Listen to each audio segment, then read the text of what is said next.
The Bitcoin Group, the American original. For over the last 10 years, the sharpest Satoshis, the best Bitcoins, the hardest cryptocurrency talk.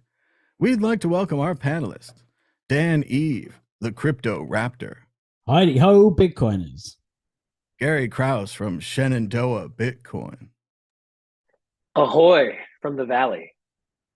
Derek Ross from nosterplebs.com. Hey, what's going on? And I'm Thomas Hunt from the World Crypto Network. Moving on to issue one. Issue one, Sam Bankman-Fried found guilty. As seen here on the Drudge Report, Crypto Creep found guilty, faces 110 years. Yes, Sam Bankman-Fried was found guilty of all 7 counts of fraud in a stunning fall for former crypto billionaire. Look at the horrible dead eyes in the photo that CNN Business chose. They barely deliberated for half a day. We've been talking about this trial for weeks and weeks and weeks. You know the backstory. He borrowed customer funds and now guilty on 7 counts. Still, will he actually serve that amount of time, or will we see a Theranos effect as the amount of jail time keeps going down and down and down? Of course, it is impossible, as far as I know, other than the movie Junior, for Sam to get pregnant. Dan Eve, what's going on with Sam Bankman-Fried? 7 counts, all guilty. Well, I think there's isn't there another potential 5 charges that still may go ahead as well? So there's 110 years. Political laundering money charges were separated into a different trial. So yes, there is more to come, but it's like kicking a dead horse, right? You're like beating it at a certain point, like. Yeah, it's not certain yet, right, whether those charges will go ahead. So when he gets sentenced in March, we should find out. But a maximum term of 110 years. So it really is starting to look like he's going to get some serious time. Obviously, that's the maximum, right? So they could make an example of him. They could kind of let him off a bit easy. But I think everyone could see it coming. And the fact that he was testifying at his own case was kind of a move of desperation. A last hope, which didn't really turn out so well for him, unfortunately. But I think a lot of people are going to be, happy that he's going to get a severe sentence, because a lot of people got burnt severely. A lot of institutions were embarrassed, from Sequoia and celebrities, right? Like Tom Brady, got brought down by it all. Larry David, who obviously came away looking good, because even in his own advert, he was paid, he was telling them not to invest in it or use FTX, so he came out of it looking all right. But yeah, I'll be interested to see now how Ellison and the others, Wang, get treated, whether they are going to get severe sentences, or whether they get kind of let off quite lenient, because they were essentially giving evidence against him, and they went guilty straight away, rather than Sam trying to kind of play it off. And I think this has really highlighted how highly he thought of himself, and how maybe it's like actually a Dunning-Kruger thing, or did I even get that right? Maybe it's Kruger-Dunning. I never remember which way around it is, and now I feel stupid for saying it because of the whole point of the thing. But he probably thought he was more intelligent than he actually was, right? And that he could fool everyone, he could trick everyone. He had these little side games going on, releasing the diary, and it's all turned out to be pretty poor for him. A sad ending for SBF.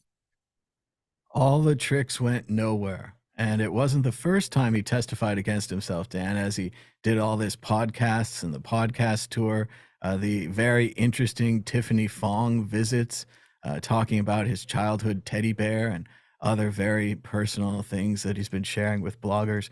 It does seem like it's the end for SBF. We've talked about him ad nauseum over and over again. I even read the Michael Lewis book this last week.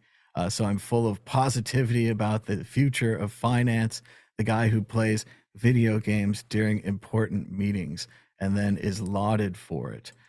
Gary Krause, what do you think about SBF, the man who allegedly took customer funds, now guilty for 110 years? They're going to use the reanimation ray on him. It's Halloween season. They're going to make sure he serves it all. I couldn't think of anything more fitting, but I do think it's interesting. You mentioned those other charges. or Dan mentioned those other charges. I think it was 5 charges that are going to be held in a separate trial. It's very interesting that those are politically related because the list was myriad of people that he donated to politically. And it doesn't surprise me that they're going to have that trial separately. And I wouldn't be surprised if we don't hear much about that trial in the news. It was really interesting while reading the book, they talked about his lobbying efforts. And while you would assume his lobbying efforts would be mainly pro crypto, pro FTX, maybe a little anti Binance thrown in there, according to the Michael Lewis book, he and his brother, who did most of the lobbying for their firm, if you can call it that, they were, of course, with everything they did, they were reinventing. Like when they did the advertising, they didn't hire an advertising and branding firm. They just tried a bunch of random things and wanted to see if that established a brand. So in the same way, when they were, essentially paying money to all of these politicians, they wanted to prevent the next pandemic. They were worried about pandemic preventiveness, something about this effective altruism, which started out at first as a way to help people. And you say, okay, maybe you'd help the poor or the homeless, somebody in the real time who needs help, started to become a way to save humanity, where long term, like Star Trek, you're looking into the future and you're like, what's going to get us? Global warming, these kind of things. And he and his brother were worried about preventing the next pandemic. And it's really funny because the whole thing dipping into the cookie jar. And once they were in the cookie jar, they spent it on all these random kind of personal pet projects. It wasn't really just like dip into the cookie jar, promote the business like one would assume. It was all of this, personal interests. Derek, what do you think about the collapse of SBF and now his conviction? Well, I think that it's interesting that CNN chose the title that they did and said that it was a stunning fall for SBF. Like, if you're a Bitcoiner, it wasn't a stunning fall. You saw the writing on the wall for, 2 years. You knew what was happening.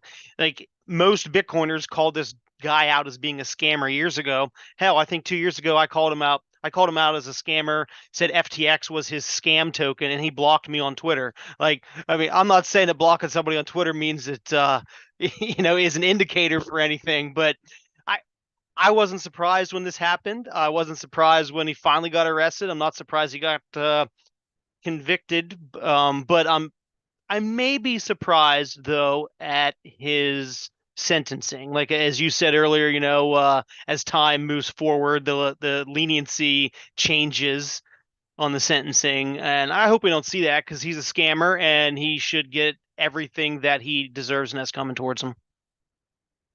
It was really interesting to see the rise of FTX. It reminded me a little bit of the rise of Facebook, where the Bitcoiners didn't really see it. And the technical people didn't really see the rise of Facebook because it happened on the East Coast, far away from Silicon Valley. With FTX, my main interaction with the company was when they bought the Blockfolio app. Like a lot of Bitcoiners, I use this old Blockfolio app to track how many Litecoin or Bitcoin or whatever you have in your portfolio. And it was just a simple portfolio app. He bought it, then he, put advertising in it. Then he basically changed it into the FTX app. So he had this built-in user base of X number Blockfolio users that he could say right away, have the FTX app installed. I thought it was really clever, probably really expensive. We also heard about him when he made other expensive moves like buying the FTX arena in Miami or getting Tom Brady or all the other people to advertise in his shows. Dan, Eve, when did you learn about FTX? Do you agree it was like kind of hidden from the Bitcoiners? I've heard a lot of the damages might be institutional. Josh said last week, like the Singapore government, part of that, like invested in FTX. All of these larger institutions where people will be hurt, but it might not be like mom and pop or your brother and your sister. For me, it was Blockfolio, right? When that got taken over, suddenly, I didn't like that. It didn't sit too well.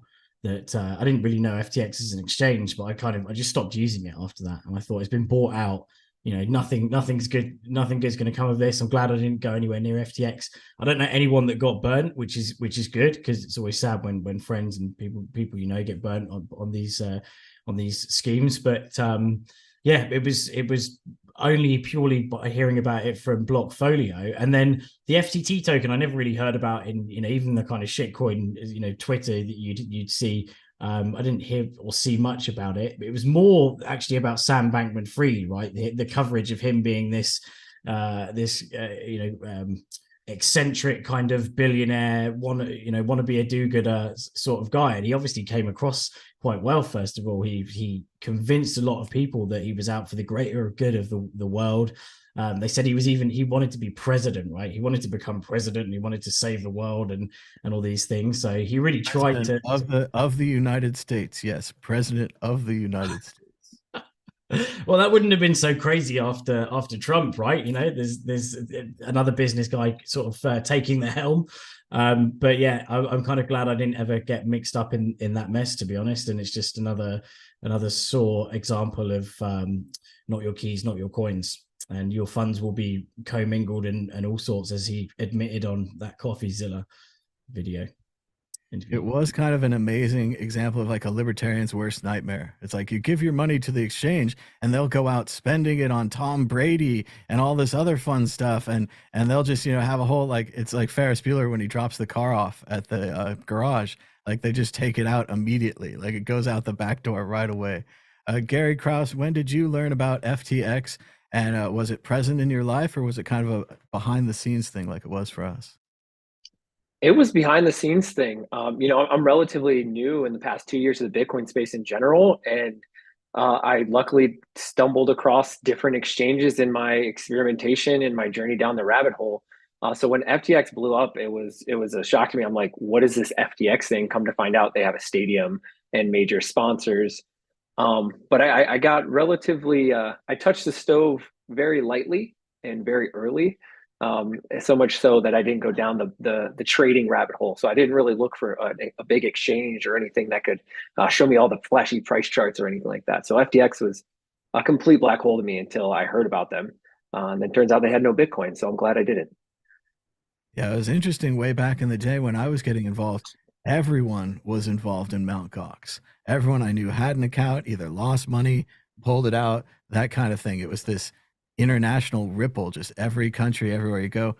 Derek, what was it like for you? Did you learn about FTX early? Was it constantly present with you, or was it background like us? Yeah, it was really background. Like whenever I stopped shitcoining in early 2021 and became full Bitcoin only, Bitcoin maxi, I didn't pay attention to anything like that. Like I didn't pay attention to exchanges popping up, and I didn't see people talking about FTX or anything.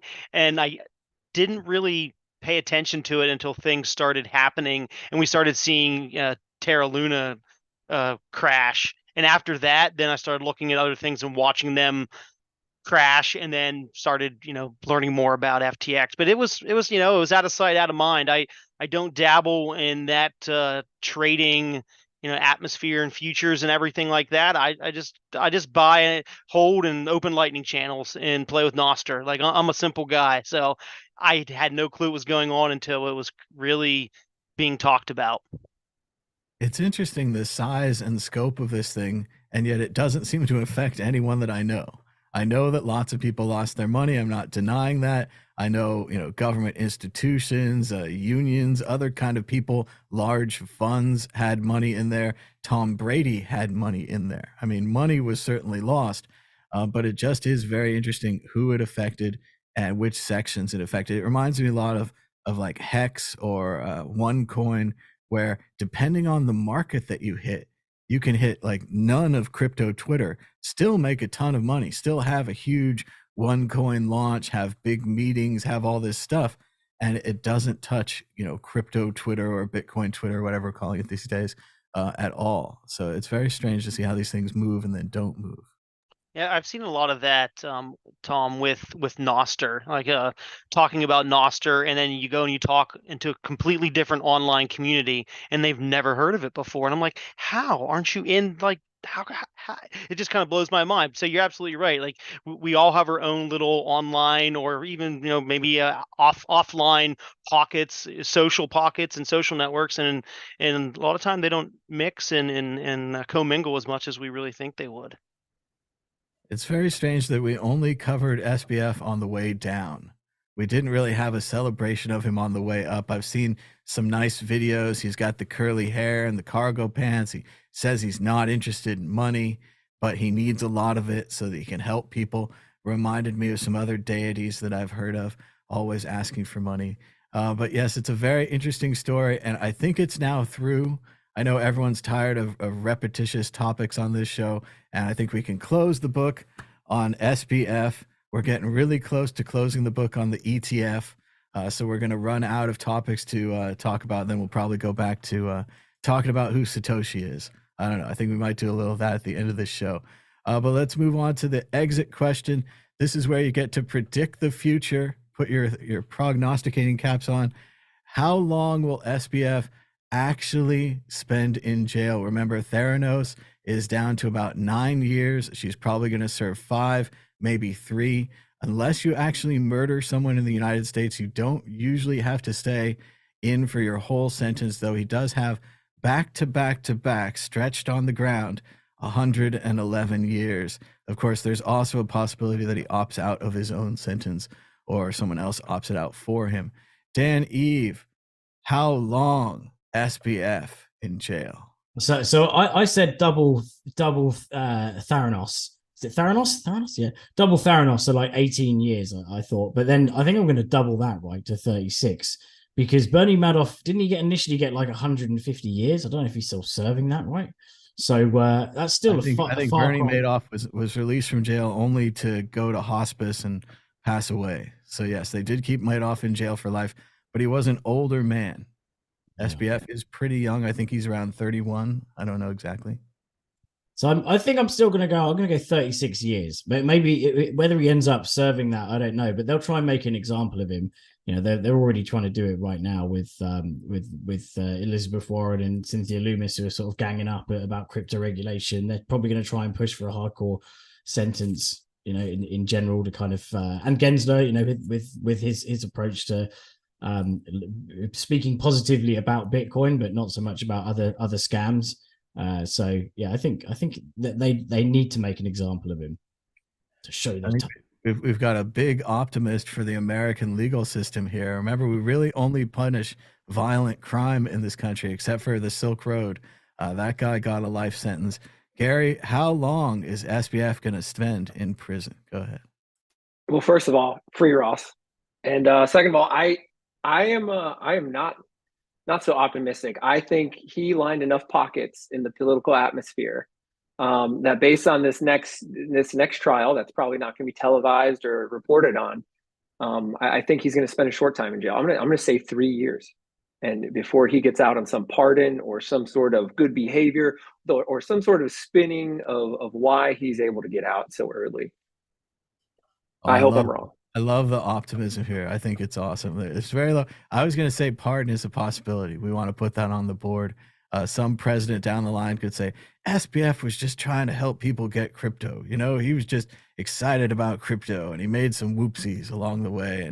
And there's a lot of times they pardon like a list of financial people. And if you've pardoned like 5 or 6 other real heavy hitters, it doesn't matter if you threw SBF on there. Sadly, putting Ross on that list would erase all the financial guys. You could pardon all the financial guys you want. If they pardoned Ross, you know, the heavens would fall. People would be super pissed because it's a drug issue, even though the drug war almost is over. Derek, what do you think? How long will SBF actually spend in jail? Dan's at what, 36? Gary's got the low at 3.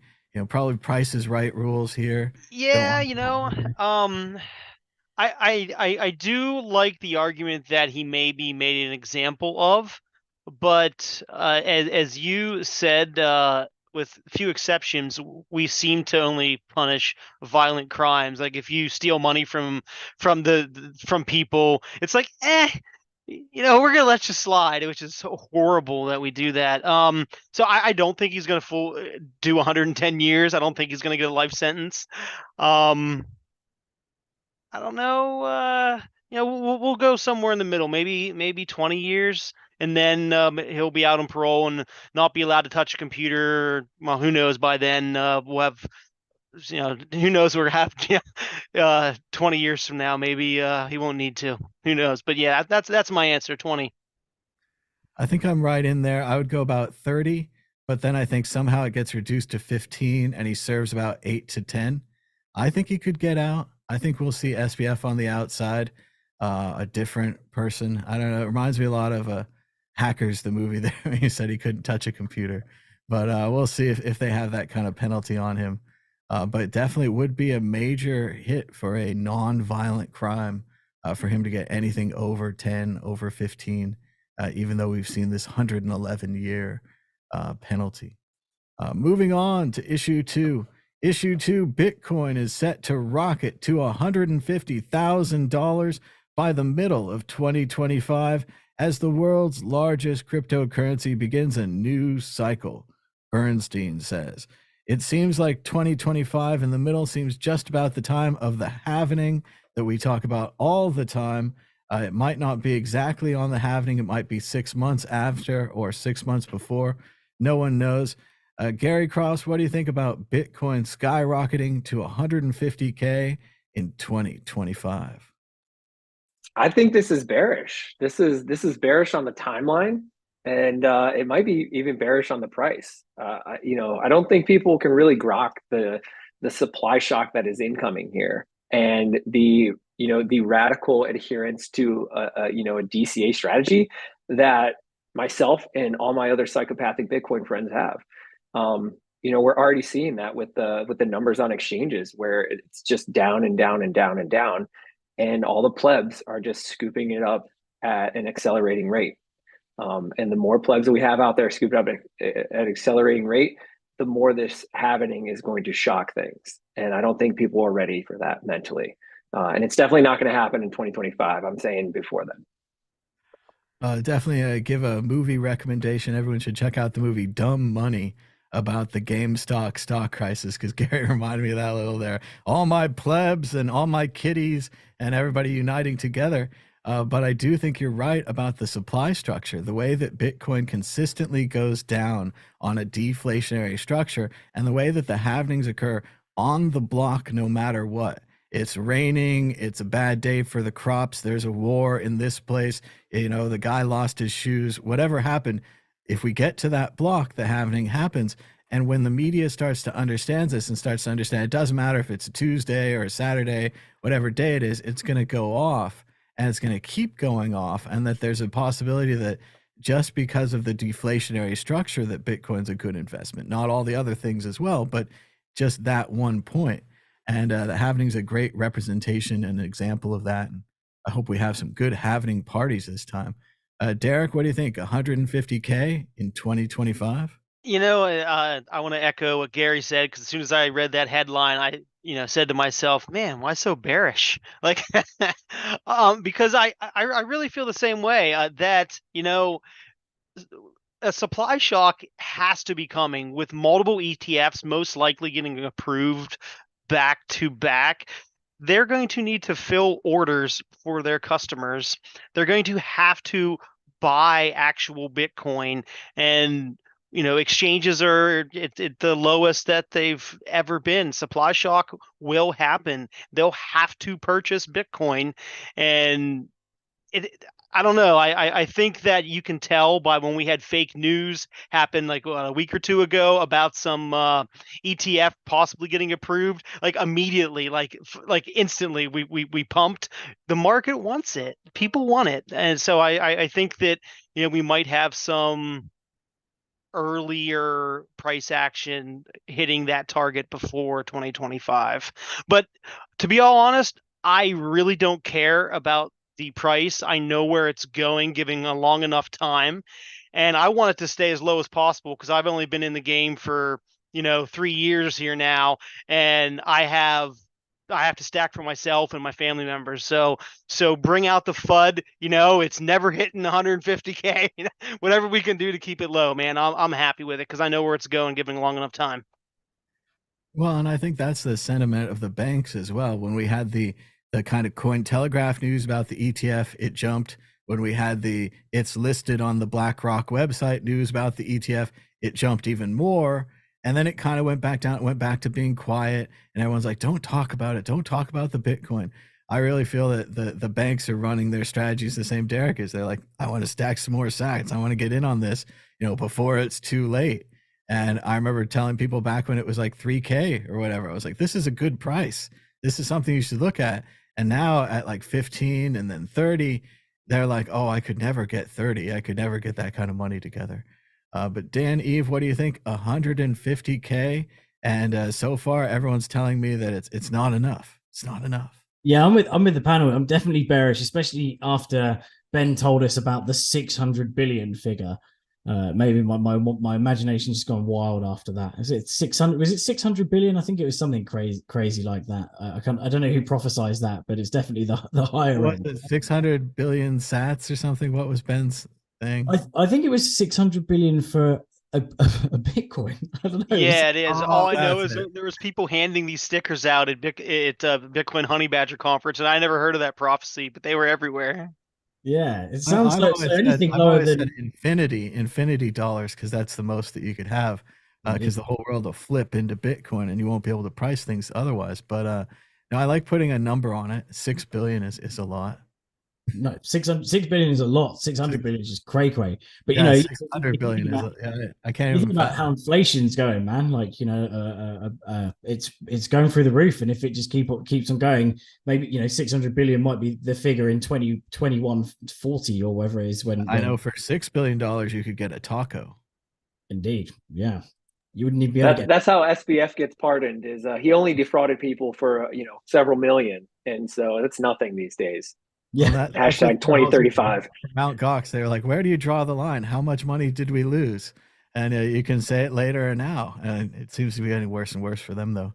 Dan, what do you think? Higher and higher? higher and higher. Yeah, I think I'm not sure if it will come before the halvening, because it seems like the pattern we've got so far, right, is the pump always comes about a year after the halvening. So it'll be interesting if it breaks that with the institutions finally coming in like big time, and they've got to, if these are spot ETFs, they've got to own that Bitcoin. So there's regardless of the supply shock of the halvening event, they're going to need to start stacking it for people to actually invest in the ETF. So that's going to create a real demand as it is. We seem like we've gone into like sideways consolidation right now, where we're sort of in purgatory. We're in like ETF purgatory again, right? Where there's now $15.5 trillion of assets under management. Companies, holding those funds or managing those funds, and each vowing for a Bitcoin ETF. There may be more that come out of the woodwork by the time the first ETF actually does get approved. So who knows where this is going right now? But it's definitely going up. Obviously, we may see a bit of a drop after, if we get the first ETF, there'll be a pump, and then there's a dump on the news, people selling, taking some profits in. But ultimately, 150K is like just child's play now. 600 billion. Come on, Ben, 600 billion.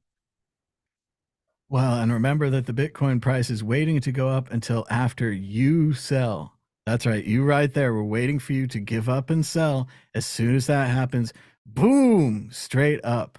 And Dan saying that it won't happen before, Gary saying that it will. Gary has Adam back on his side. Adam back having predicted 100K by the halvening, which is a bold prediction. Like Dan saying, it's usually 6 months, a year after, as soon as you've given up and you're like, the halvening's not working. This doesn't work. Bitcoin never goes up. That's when it starts going up.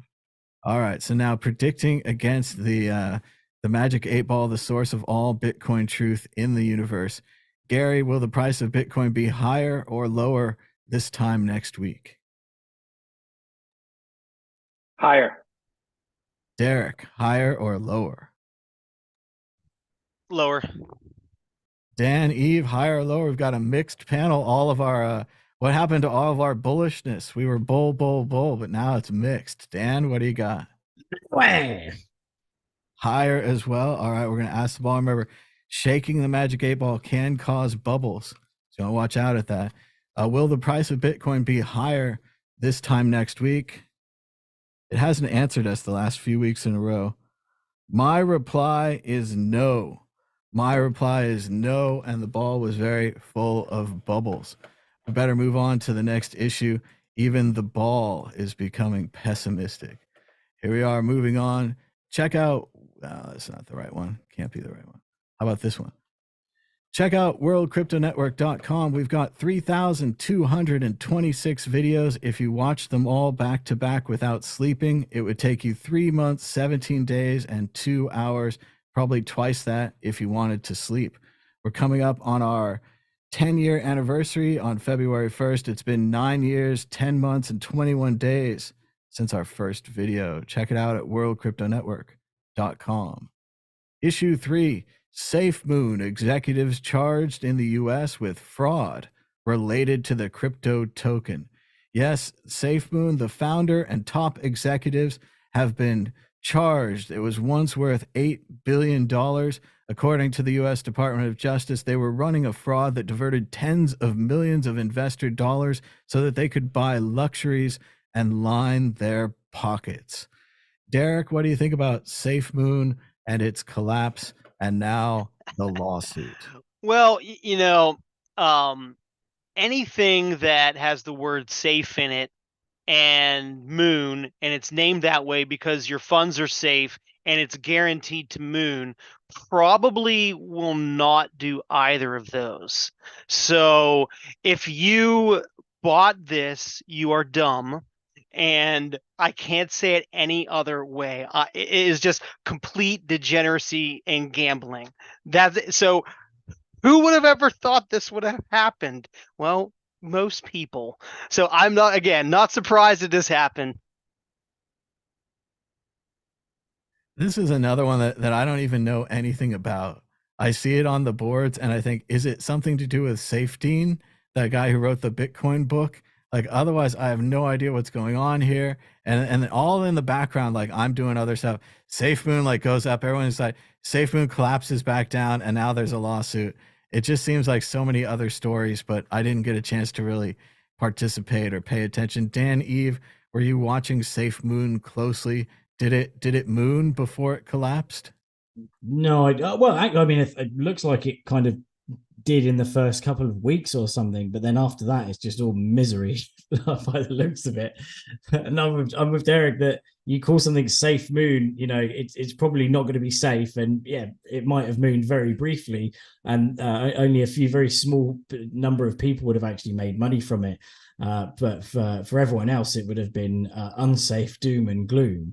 No moon, unfortunately. So it seems like it's still going. It migrated. They obviously they were trying to save the sinking ship, but this is just another example of some crazy ICO where they just took all the funds, spent them on luxurious yachts and cars and all sorts, gloated about it in their little private chats as well. One thing, if you're going to defraud people, like all these coins, just don't gloat about it in a private chat, because that ends up coming out like that, and that's what's going to seal your fate. It's crazy how many people actually do that, isn't it? Like it's unbelievable.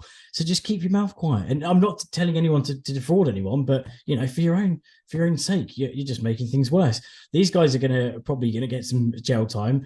By the sounds of it, I mean they've definitely been evidentially defrauding people, embezzling money and all sorts of things. So, and obviously sidestepping the safe SEC and all sorts of regulation, actually based in the US as well, right? So maybe that hammer will come down hard. I'm not sure how they did their ICO in terms of allowing US citizens to go in.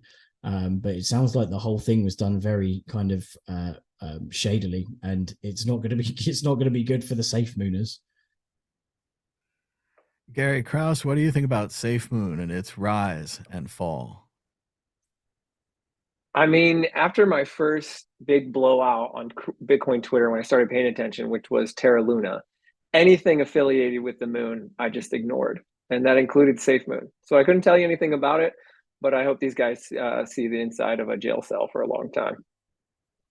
I felt that way when I heard about the Moon MUUN wallet. I was like, this is a bad name. Also, you can't spell it. Any of these startups where like first you say it, then you spell it, it's like always a bad idea. But yeah, I never knew anything about Safemoon. I guess I never will. This reminds me of so many other coins and founders. Let's move on to the exit question. Dan, Eve, do you think the Safemoon trial and collapse will hurt Bitcoin? in the past, whenever an altcoin collapsed, they were always like, this is crap, and so is Bitcoin. I think there'll be a few people calling it, but the uneducated ones, and Safemoon couldn't be further away from Bitcoin in terms of being centralized and just a very clear Ponzi type scheme with crazy ICO and nothing like Bitcoin whatsoever. I think even the people that hate Bitcoin would be able to see the difference between Bitcoin and Safemoon. Oh God, I feel embarrassed even saying the word. It is funny, but it did somehow become worth $8 billion, so it must be important. Gary Krause, will people get confused? Will we see the usual avalanche of FUD? I don't think so. I feel like the people that were paying attention, or the people that are now paying attention over the past 2 years, are beginning to get the difference. And everything's good for Bitcoin anyway, but Safemoon, I think, is just going to be another one of those crypto Ponzi scams that everybody just writes off and they say, okay. And then anybody that's taken 10 hours to look into Bitcoin will easily understand the difference of that. So no, I don't think there's any impact. And if there is, I'll scoop up some cheap sats. Well, we're certainly in the bad news right now with SBF crossing over into the mainstream news. Everyone gets to take a shot at the crypto billionaire now in jail. Derek, what do you think? Will they do the same with Safemoon? Is it time to attack Bitcoin again? Oh, actually, Tom, I think that it is, because Bitcoin has a little bit of a branding problem. People think that all Bitcoins are the same. Which kind of Bitcoin do you invest in? I invest in Dogecoin. I invest in Safemoon. Everything's all Bitcoin. Everything's all cryptocurrency. Everything's all related. And we know that it's not. We know that there's very stark differences. But the average person on the street, that if they've heard of one, they brand it all the same, just like Kleenex and Q-tips and Xerox. It's words that all mean the same thing, even though there's different companies that produce these products, or different coins and whatnot. So I think that some people that already don't like Bitcoin will use it to deceive people and say that, look, see what the cryptocurrency market does. It's filled with scams. Look at Safemoon and FTX, things like that. But people that know that there's a difference, it won't affect them. But I think it'll be short-lived. I think that we see this happen all the time. Bitcoin doesn't care. In 10 minutes, another block is going to be found, and we're just going to keep trucking forward. And like Gary said, if we can get some cheaper sats out of it, hell yeah! Like let's do it. Like I said earlier, I don't mind the FUD every once in a while, because I got to buy more Bitcoin. So this gives a chance for other people around the world and developing nations to scoop up some sats before the price goes up. So I don't like FUD as much, but you know what? It does have a silver lining to it for people. It's interesting, to an educated and informed audience, you can never confuse them. But like you're saying with this, it can confuse some people, and they will be driven off the task. Back in the day, we used to have a thing where there was a Bitcoin CEO, and they would say, CEO of Bitcoin does this. And then to our horror, the CEO of Bitcoin died in India, and they were like, CEO of Bitcoin dead. And then all my family members were all like, oh, Bitcoin's over, the CEO died. Like, why are you still into that thing? Like, the CEO's dead. Like, if some other Bitcoin company goes out of business, they're like, oh, Bitcoin went out of business. So yes, you can always fool. You can fool some of the people all the time. You can't fool all the people all the time, something like that. But those are the same ones who always get fooled. Our next tweet kind of connects the issues together. Gary Gensler from the SEC, who's charging Safemoon, says, if Satoshi Nakamoto went as Satoshi Nakamoto for Halloween, would we be able to tell? I wish I had my little... it doesn't have it. Oh, here we go. I want to laugh, though. I have a... but I don't have a laugh. Anyway, he says, happy 15th anniversary to Satoshi's famous white paper that started crypto. Not really true. Didn't really start it. Any crypto companies that are tricking investors should start treating them to compliance with the security laws. So a little funny joke at the end by Gary Gensler. And we're also going to talk about the mysterious Bitcoin white paper that is now 15 years old on Halloween. Let's go to Derek first. What do you think about the Gary Gensler and the SEC's little funny trick or treat joke and their I liked acknowledgement it. of the white paper? Yeah, I liked it. I thought it was cute. You know, it brought a little smirk to my face. You know, reading that, and also Gary's also signaling the same thing he's been saying for years, that you know there's Bitcoin and then there's security, unregistered securities. So I think that kind of plays in the same narrative that Gary has been hinting about for years now. And you know, we all like to like I don't understand some of the things that Gary does and why he doesn't come out and specifically say things and hint around why he beats around the bush at some of these things. But you know, the legal system takes forever and things don't happen overnight. So I think that we'll eventually see some you know, we don't want regulations like you know, over regulating is bad, but at the same time, like all these scammers are clearly selling unregistered securities. So I think that the writing's on the wall there, and I thought it was a cute little troll tweet. Dan Eve, we used to get no attention at all. Now Bitcoin gets a trick or treat tweet from Gary Gensler, the head of the SEC. Are we big time now or what? No, I agree. I think it was pretty cute of him. Obviously, it's slightly incorrect about the fact that the white paper started crypto.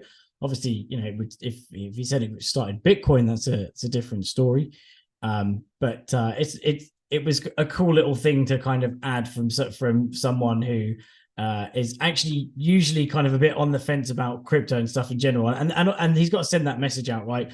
You can't have these crazy projects where you're just tricking your investors. You've got to be compliant if you are going to try and pull off one of these ICOs and not become an FTX and the plethora of other exchanges and tokens that have failed due to being just crazy Ponzi schemes.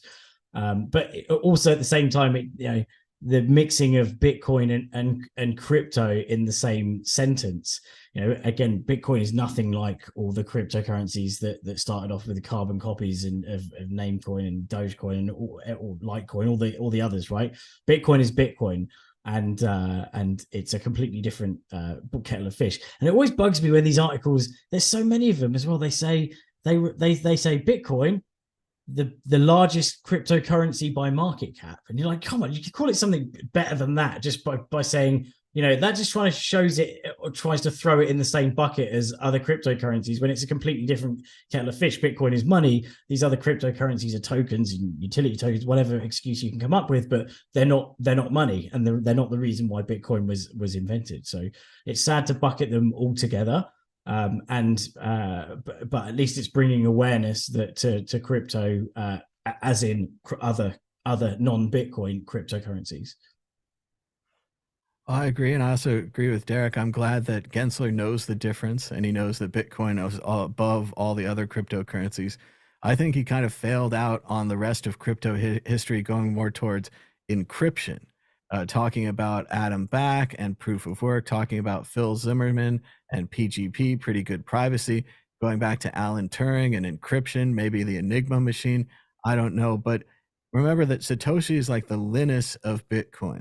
He goes out and he takes all these kind of tools that Stallman, GNU tools that he made, and that Adam Back and other people, Wei Dai, gosh, I'm forgetting his name. What's the other one they think is Satoshi all the time? Nick Szabo. All these people that worked on the idea of cryptocurrency, and that they did it before the white paper. It's just that Satoshi with the white paper, like Linus with the Linux operating system, kind of brings these tools together and then makes something kind of superior to the tools, and then everybody else comes in, and if it's the best case scenario, Adam Back starts working on Bitcoin, and that's what he does, right? That's what you have with with Jesus and the disciples. You're like, I'm not going to follow another Jesus. I'm going to join up with the real one. I'm going to be with the disciples. Let's go to Gary Krause. What do you think about the Bitcoin white paper, and a special shout out from the SEC chairman? I personally think that the shout out, it was not a good joke. It did not make me laugh, and it was embarrassing coming from another Gary. But it Oh, it did sort of confirm for me. I've had this theory as I've had friends over the years try to sell me on some other crypto token or this, that, or the other, and it always seemed to me that they were just some other technology startup company. And so the fact that the chairman of the SEC is putting it out there kind of solidifies it in my brain. It's like, okay, this guy's thinking the same way, that this is just a tech startup. Maybe there's some cool, unique application that's going to come of it. That maybe with NFTs, the DMV will become more efficient because we can digitally prove ownership of our car. That's cool. But when you change and fundamentally shift the foundation of society like Bitcoin does by being the first money that is separated from the state, that's a whole nother animal. That's a whole nother beast. And I think it's very telling that Gary Gensler is making an intentional tweet. So, while all this ETF stuff is going on, while all this FTX stuff is going on, so it's in the zeitgeist of the populace here. And here's Gary Gensler sort of, I don't know, maybe tipping his hand that, he's in it for Bitcoin, which many have guessed before. But time will tell. We'll see. Tweets are not actions. So pay attention to what the man does. I agree. It's kind of like he's putting his hand on the scale. It's like when the MLB commissioner tweets about the Oakland reorganization thing. I always don't like it. I'm like, just stay out of it. Let things happen. But moving on to the exit question, another forced prediction. Dan Eve, who is Satoshi Nakamoto? Oh, I'm still going with like Hal Finney, but then there's even loads of evidence that people are saying it's not Hal Finney. I don't think we shouldn't ever know. The main thing is we shouldn't ever know, but we don't need to we don't need to idolize false idols. I don't know what the term is, but we don't need a central figure in Bitcoin or someone like Ethereum has Vitalik. We just need Bitcoin as a protocol that's non-political and for everyone, for the good of the world. Oh, come on. Wouldn't it be cool if we had our own Vitalik? I could say something like Satoshi rode in my car. I drove him to a meetup, and it would be true, just like it's also true. All right, Gary, don't flake out on me here like Dan. I want a real name. Who is Satoshi Nakamoto? It's very clearly Dorian Nakamoto. That's the biggest psyop of the century, right? I'll stick with that answer. And then I'll also mention that every time I see a peer connected to me on my node, there's also Satoshi. So Dorian's out there just running nodes like a madman, and I wish him the best of luck. I do love the idea of Dorian being Satoshi and pretending not to be Satoshi, just saying he wants a free lunch. And I also like it because I've met Dorian Satoshi Nakamoto, so this is fun for me too. Any Satoshi that I've met is like points up in my book. So I'm also looking for some Nick Scabo or some Adam Back answers here. Derek, who do you have? Satoshi Nakamoto.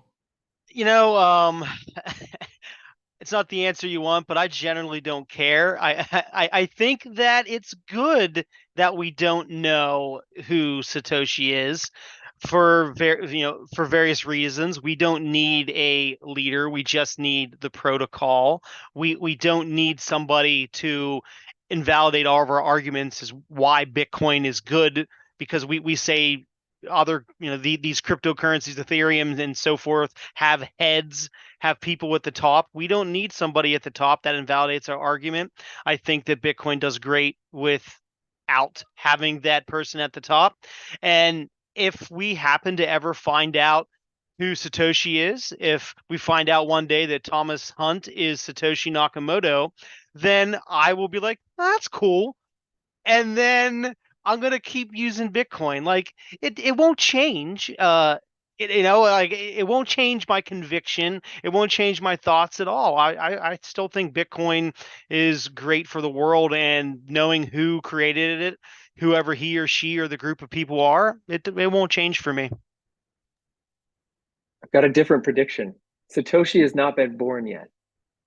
And I've gone through this thought exercise that I think in the far distant future, there'll be some kid out there that just happens to generate the keys to Satoshi's wallet, right? It's a non-zero probability.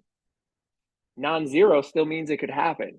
So one of our descendants could be Satoshi. That's a good children's book idea. The child who got the keys and you talk about how there are many keys as there are stars in the sky, and no two people will get the same keys, but like the Dalai Lama, it's like one child did get the same keys, and then he's out like spending all the money and buying Lamborghinis and stuff. So, I like- Gary, are you saying that by chance this happens, or is Satoshi a time traveler? That's for you to find out, Derek. I need you to go down that rabbit hole and find it out for me. There was that great time traveler guy who had all the predictions, and I think one of them was a digital currency. So we're in that rabbit hole as well. Welcome to the time traveler conspiracy, people. Go, Dan. One other danger is that, and I think why Satoshi realized that he had to leave, or that they had to leave, was because Bitcoin's the most amazing thing about Bitcoin is that it's run on consensus, and if you have someone who's as Derek said, like he's around, his opinion would end up trumping a lot of people, and they probably would just listen to him. I'm not saying he would have been incorrect or she would have been incorrect, but that his opinion would have had, their opinion, whatever, would have had too much sway, right? And it would affect the consensus mechanism, and people would throw perhaps logic out because maybe he's not right on everything, and therefore they would follow his lead just because it's what he said, rather than whether it's the best thing for the network. So to be truly decentralized, it needs to have no commanding ideas at the helm, as well as an actual just a head. Well, and this also leads into what Satoshi did by disappearing. Remember, there are billions of dollars in that wallet, as well as, like Dan saying, the influence. All these people listening to you, being able to say what is truly Bitcoin, what is not Bitcoin.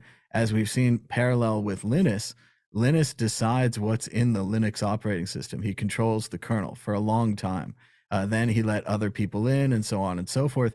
Satoshi could have done that. He could have stayed and become king. Instead, we have this almost George Washingtonian, I will not be a king. Like, we should have other people running Bitcoin. We should have Bitcoin for the people. And it elevates the project. And what's so funny is this has been true the whole time. This Prometheus, like, I'm not going to get chained to the rock, I'm going to disappear thing. But as it goes on further, as the secret is now kept for 15 years, as the media now cares about Bitcoin, as they now write about it, as there's now money and all these other things in it, to continue to not touch the money, to continue to not touch the fame. And as Satoshi said, again, back, we're doing too many religious references for this show, but like Jesus Christ said, Satoshi said, I have other work to do. I'm going to work on another project. And I don't know if that's, Jesus going across the stars, or Jesus going to North America in the Mormon religion, or what could be going on. But what an incredibly noble person, man, woman, child, alien, whoever they are, not to take this credit, not to take this money, not to take this fame. For 15 years. Of course, they could just be dead. That would be the simplest thing, right? Well, it's definitely not what Craig Wright said, right? In that he said that like the white paper was released on his dad's birthday, and it was a nod to his dad for saying thank you. So, but I think it's very, very clear now that Craig Wright definitely is not Satoshi. Releasing things on your birthday is the sign of all tyrants. Go ahead, Gary. Sorry. I was going to say, I think the only way that, the identity of Satoshi matters is if there's a conspiracy out there that it's the NSA or the CIA. And I think that's the only way it really matters, because then at that point, the evil part of the US government controls a lot of Bitcoin. And, they'll dish that out, and people will take it away from them, and slowly it will dribble out. But I think that would be quite the shocker. But I don't think that's the truth.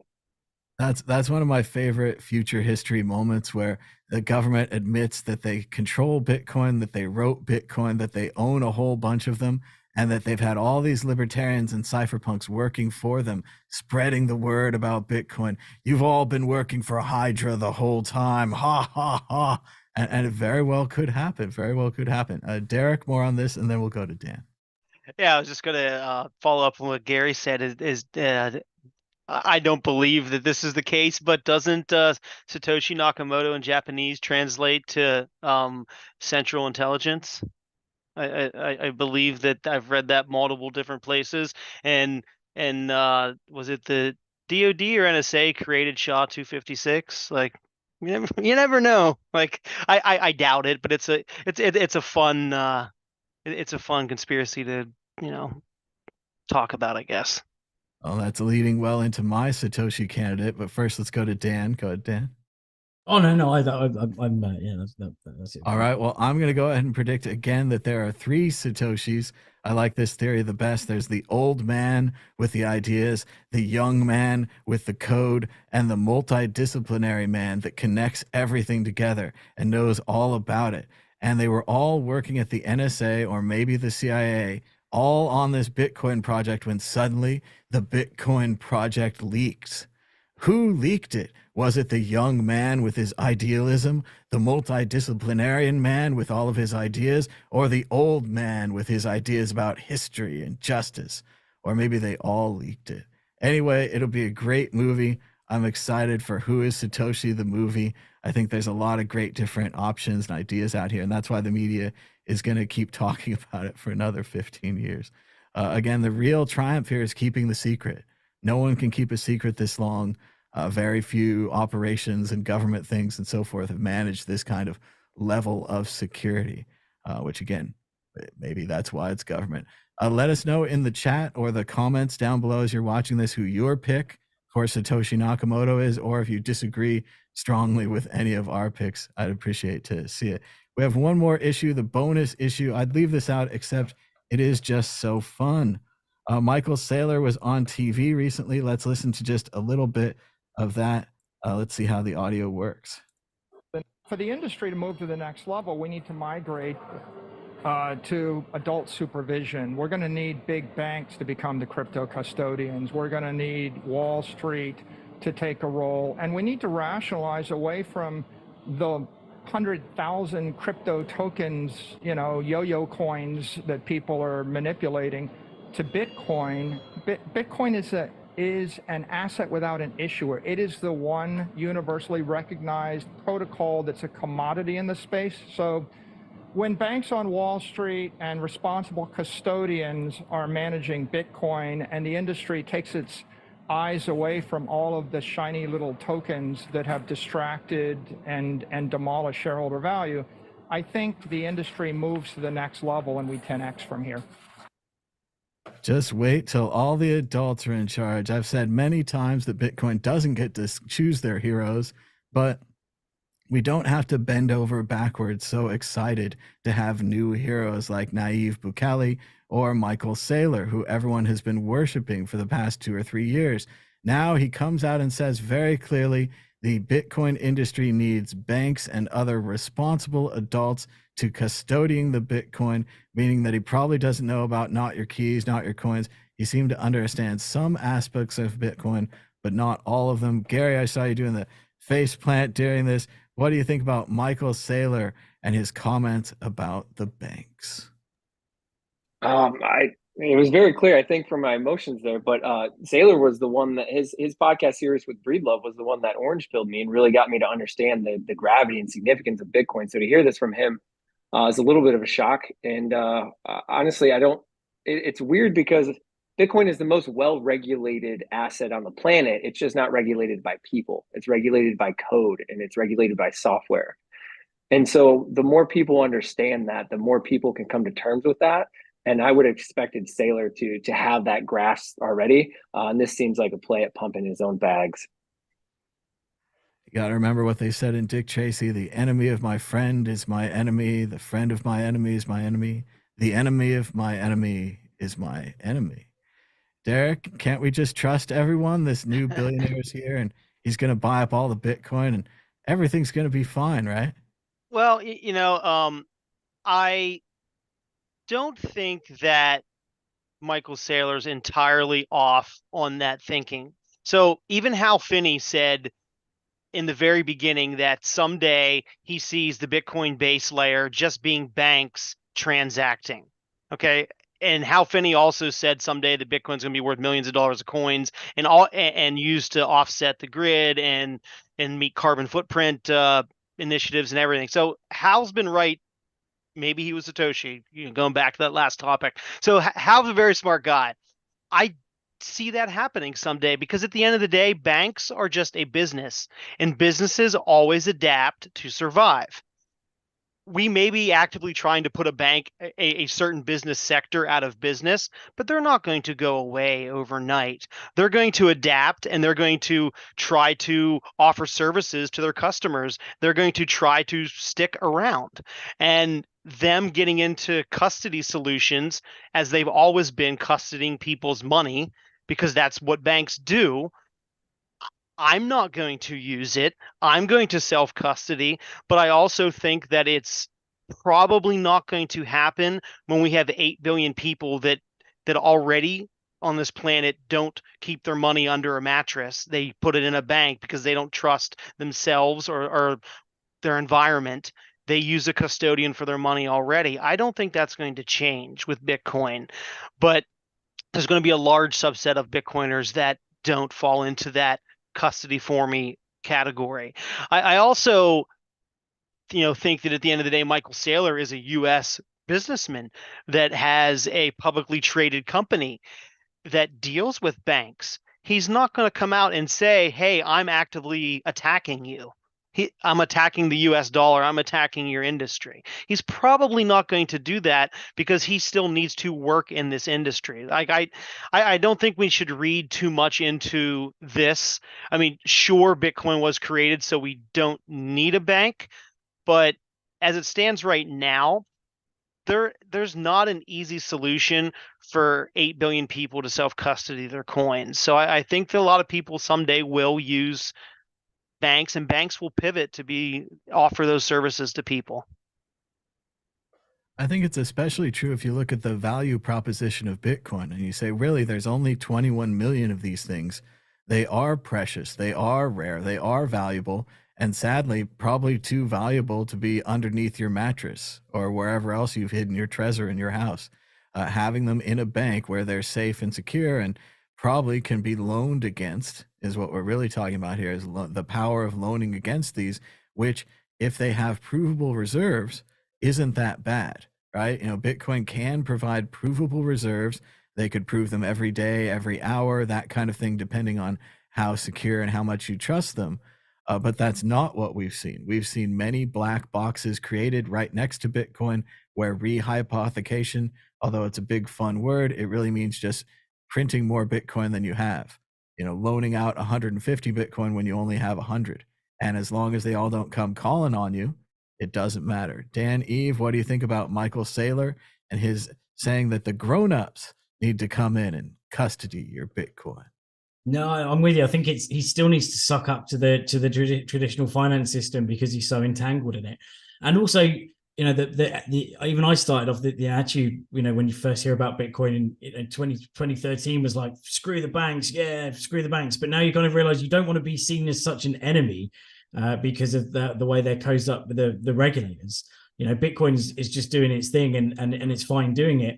It's all good riling people up and having a joke, but ultimately, the banks will be in eventually, and there seems to be this general move. It's not just an isolated incident with Saylor saying that self custody is bad. We've had recently Elizabeth Warren saying that it's almost framing it as a criminal thing, like people are even holding their own Bitcoin, and the way that's sort of come across. CZ was dissing self custody not too long ago.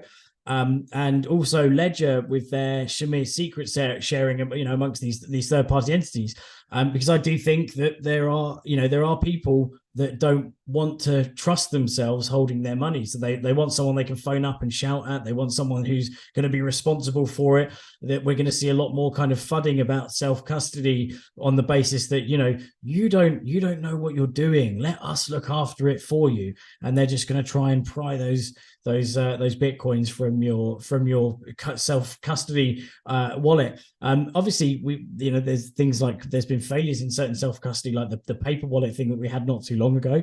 But there's always going to be flaws in whichever system. There's only going to be a matter of time when a bank looking after Bitcoin is going to have some sort of issue where it gets hacked in some way, and those funds go missing, because no one is completely invincible when it comes to that. We've seen, even with Luke Deshear, right, who lost his Bitcoins. You'd have thought that he would have the most secure way of holding Bitcoin. He's a Bitcoin core developer, and even he was susceptible to having his Bitcoin stolen. So we're not invincible people, that we can make mistakes, and I think that there's going to be a huge play on that from the banking side to say, don't hold your own Bitcoin, trust in us. And I still think that's the wrong way to do it, but some people will still want that. They'll want to be able to hand off the risk. Go ahead, Gary.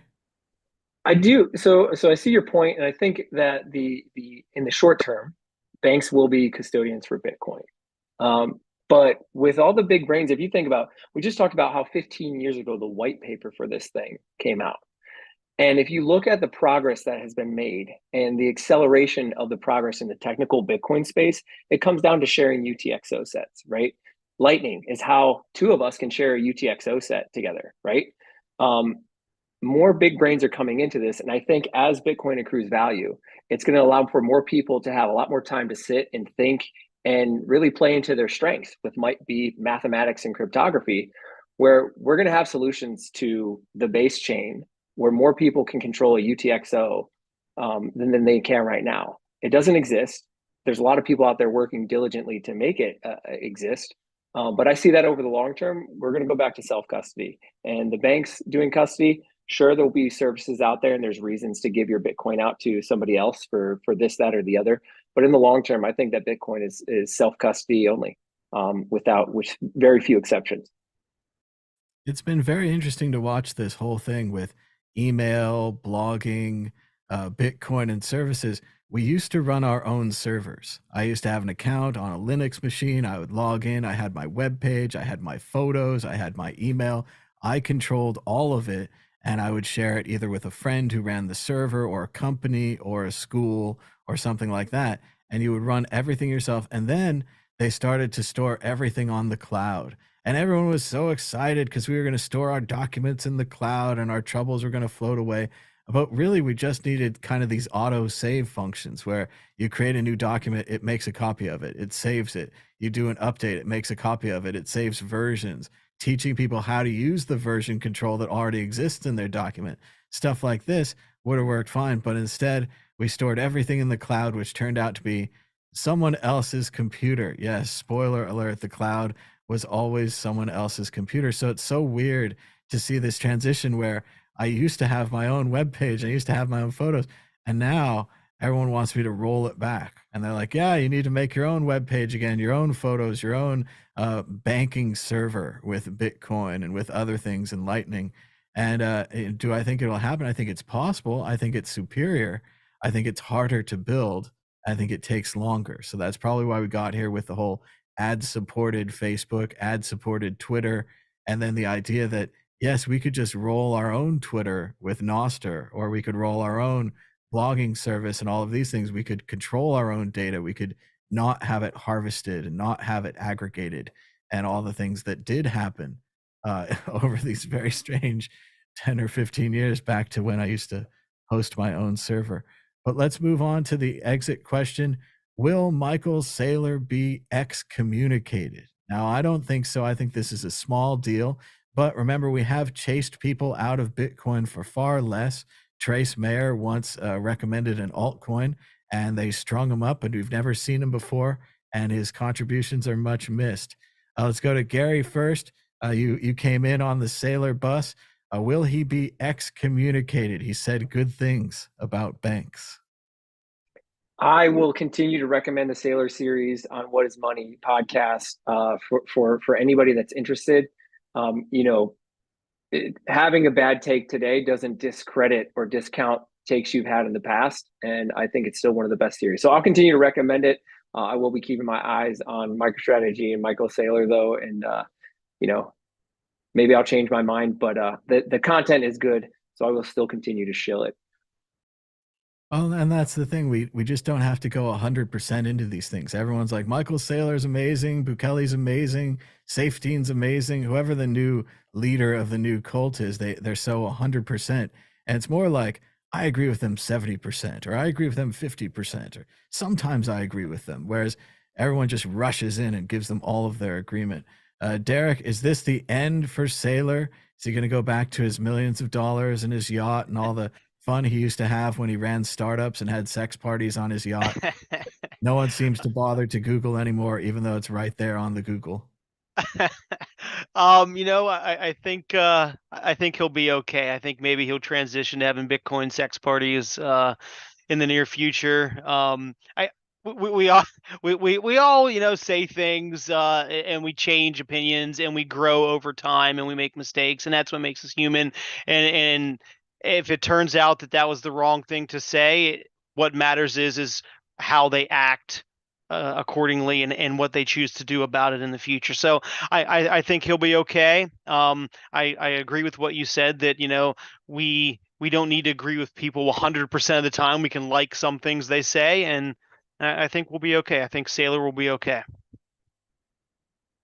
Dan, Eve, is it over? Has he crossed the line? No more Michael Saylor. No, I'm with the rest of the panel. I think you can't agree with everything that someone says. Overall, he's a force for good, and this is just one opinion on self custody. So that we sort of seem to collectively disagree with, right? So I think he's going to. A few people moaning about what he said isn't going to stop him. Like, make it. He's not going to sit there and go, someone one of the Maxis moaned about me on Twitter. I'm going to give up everything and stop talking about Bitcoin. Because the good thing about Bitcoin is that you can talk about it and no one can stop you. There's no one going to sue you because they disagree with what you said that goes against the company values of Bitcoin or something like that. So I think he will just continue doing his thing, and he says some odd things sometimes, but overall force for good. I think overall. Also, I think we have to take it into account. He was on CNBC, so he was talking about banks on CNBC. It's not that bad. It wasn't like he was in their territory. He was on their grounds. He's not going to be there like Derek was saying. He's not going to be like, I hate all the banks and I'm going to destroy you and all of your finance. We're going to rise up like a Trojan horse. We're going to wreck you all. He's not going to be saying that on CNBC. Maybe in a private conference with like cigars and brandy in the back room, he's going to be like, that Bitcoin's going to wreck those banks. But he's not going to be saying that publicly, right? He's just not, with his background and that kind of thing. So. All right, let's move on to prediction or story of the week. Dan, Eve, are you ready with a prediction or a story of the week? Go ahead. I'm gonna go for something crazy, and I reckon there's going to be another little snippet of between now and next Friday, right? Between now and next Friday, there'll be another snippet of news coming about the ETF, because we're drawing closer, right? So we're going to have weekly kind of drops, whether it's going to be a real piece of information or another Cointelegraph blunder. But I think it's going to push Bitcoin to 40K. I think we've kind of steadied out here, and I think we could move. We could shift to the next level, but not Saylor's next level. I'm talking about just 40K next level. Dan making his move against the Magic 8 Ball there, opposing the ball. Gary, do you have a prediction or a story of the week? Go ahead. Yeah, I think I'm going to go with prediction, and I'm going to go with a percentage prediction. I think that we are going to see over 2% global adoption of Bitcoin in the next 6 months to a year. And the reason I say that is because there is sort of an inflection point coming with the ETF, with all these other things, but also there have been a lot of builders in the Bitcoin space. And I've been fortunate enough to lurk in some of their chats and in some of their discords on the technical side. And there are a lot of things coming that are going to change how Bitcoin is used, how Bitcoin is interacted with. And that's really what I think is going to accelerate, hyper Bitcoinization and mass adoption. Is people want easy ways to use it, and it's coming. Well, we need it, and it would be really exciting to see all the people into it. I'd love to, if some more people could get in before the banks. We used to always say, just if normal people could get some Bitcoin before the banks buy it all, that would be awesome. And then I'm, of course, excited by groups like the BBB, the Bitcoin Black Billionaires. They're the best, and they spread the word. Everyone has to kind of talk to their own community. Like I say, I can talk to the computer geeks and the cypherpunks or whatever, but you have to take that knowledge home and talk to your own community, because they're not going to trust some outsider guy, especially when at the end of his speech he's like, you should put your money into Bitcoin, and even if it goes down, you should keep your money in there. They're gonna, they'd rather hear that from someone they know and trust. Let's go to Derek for a prediction or a story of the week. Go ahead, Derek. For story of the week, I want to talk about Noster. This past week, we had a Noster conference in Tokyo, Japan, and also in Hong Kong. It was a 3-day conference just talking about all of the great things that are happening in Noster, all of the new apps and clients, how we can make Noster better and reach the masses and mass adoption, and just bullishness all around. There's a lot of content, and I would say that if you would like to learn more about Noster, watch the interview of Jack Dorsey interviewing Edward Snowden. It really puts into perspective why a lot of people in the world need Noster. And one of the greatest things to come out of that I really liked, that I can remember off the top of my head, is that Jack Dorsey said to the audience, out on Noster, out on Twitter, out on YouTube, hey, if you're watching this and you're not here and you have a question for Edward Snowden, go ahead and ask. And Bitcoin Akazi replied to Jack Dorsey on Noster. And if you're not familiar with Bitcoin Akazi, they're a community in South Africa, similar to Bitcoin Beach in El Salvador, where they're a grassroots Bitcoin community. There's tons of businesses that accept Bitcoin, and they focus on education for children and youth programs and whatnot. So Bitcoin Akazi said, what gives you hope? And in this crazy world where we have all sorts of things happening and being thrown at us all the time, what gives you hope? And Edward Snowden replied, Noster, because Noster is hope for people all over the world, and Noster gives people the chance to experience free and open social communication that is decentralized and is censorship resistant. So if you like decentralized and censorship resistant money, then you should understand why censorship resistant and decentralized communication is really important. And that Edward Snowden interview really should hit home for you. So check it out. That's fantastic. Sounds like some great stuff going on with Noster there. It's amazing how big it's gotten. I remember Ben was discussing it here on the World Crypto Network a few years ago, doing early tutorials on how to use it. And I've always been a firm believer that the basic idea is the core and the truth, that we just need to send around text files. Everything really comes down to text files and databases. And if we could just start sending those around and sharing them, and no one could stop us from sharing our text files and our databases, we could solve all kinds of problems. Like when the Silk Road went down, we also lost the reputation system for buyers and sellers, basically a virtual eBay of its time. If that had been on Noster or a system like that, it could have survived separate from the Silk Road buying and selling website, and then many other things where we could keep reputation and store data, transfer copy data. I think it's really exciting. It's surprising again how many people have stepped up and how big Noster's gotten. So I know Ben Ark got to go there, so shout out to Ben, who got to go to Nostra Asia. Sounds really cool. Also shout out to the Dogecoin people. They had the Doge statue was just unveiled also in Japan. So a lot's been happening in Japan. But I think we're running out of time. So thanks to everybody for watching. Be sure to give us a thumbs up down below. And until next time, bye.